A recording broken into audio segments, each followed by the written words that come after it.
সচিবালয়ে কর্মচারীদের বিক্ষোভ, পল্লী বিদ্যুৎ সমিতির কর্মকর্তাদের কর্মবিরতি, বিভিন্ন ক্যাডার কর্মকর্তাদের কলমবিরতি। এভাবেই সরকারের বিভিন্ন বিভাগ ও সংস্থার কর্মীরা নানাবিধ দাবিতে গত কিছুদিন ধরে বিক্ষোভ কর্মসূচি পালন করে আসছেন।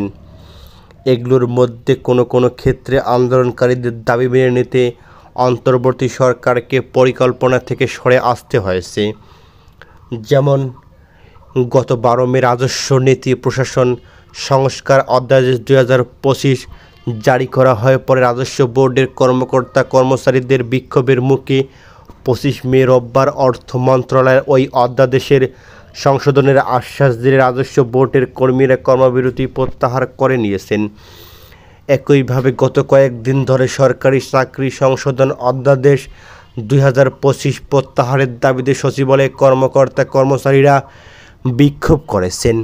সরকারের পক্ষ থেকে আলোচনার সময় ঠিক করা হলো একদিনের জন্য বিক্ষোভ কর্মসূচি স্থগিত করেন বিক্ষোভকারীরা।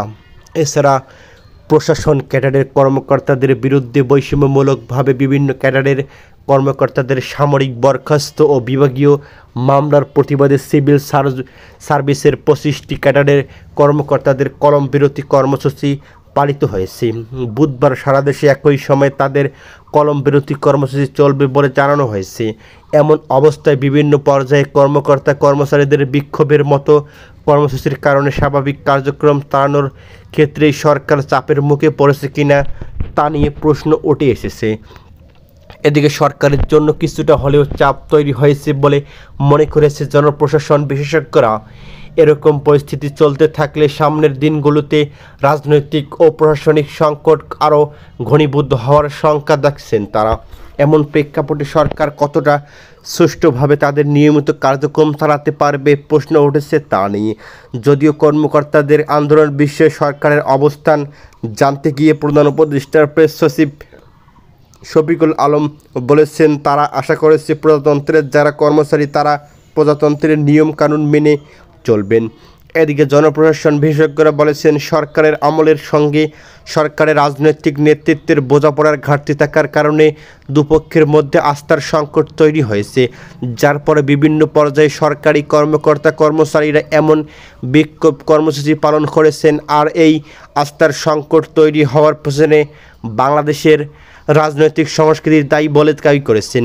এদিকে জাহাঙ্গীরনগর বিশ্ববিদ্যালয়ের লোক প্রশাসন বিভাগের অধ্যাপক সাইদুর রহমান তিনি বলেছেন, আমলাতন্ত্র নিরপেক্ষ হওয়ার কথা থাকলেও আমাদের দেশে আমরা কিন্তু কখনোই নিরপেক্ষ ছিল না। সেই ব্রিটিশ আমল থেকে তারা সবসময় রাজনৈতিকভাবে কিছুটা প্রবাহিত থাকেন। তাই গত আগস্টে দেশে যখন হঠাৎ করে ক্ষমতায় একটি পরিবর্তন হয়েছে তখন দুপক্ষের মধ্যেই বোঝাপড়ার একটা ঘাটতি তৈরি হয়েছে।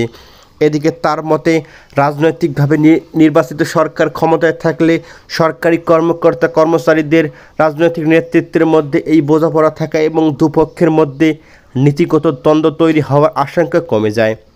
এদিকে অন্তর্বর্তী সরকারের প্রধান উপদেষ্টা ডক্টর মোহাম্মদ ইউনূস রোববার মন্তব্য করেন যে বাংলাদেশের এখন বড় ধরনের যুদ্ধ ব্যবস্থার মধ্যে আছে এবং আওয়ামী লীগের কার্যক্রম নিষিদ্ধের পর তারা দেশকে অস্থিতিশীল করার চেষ্টা চলছে।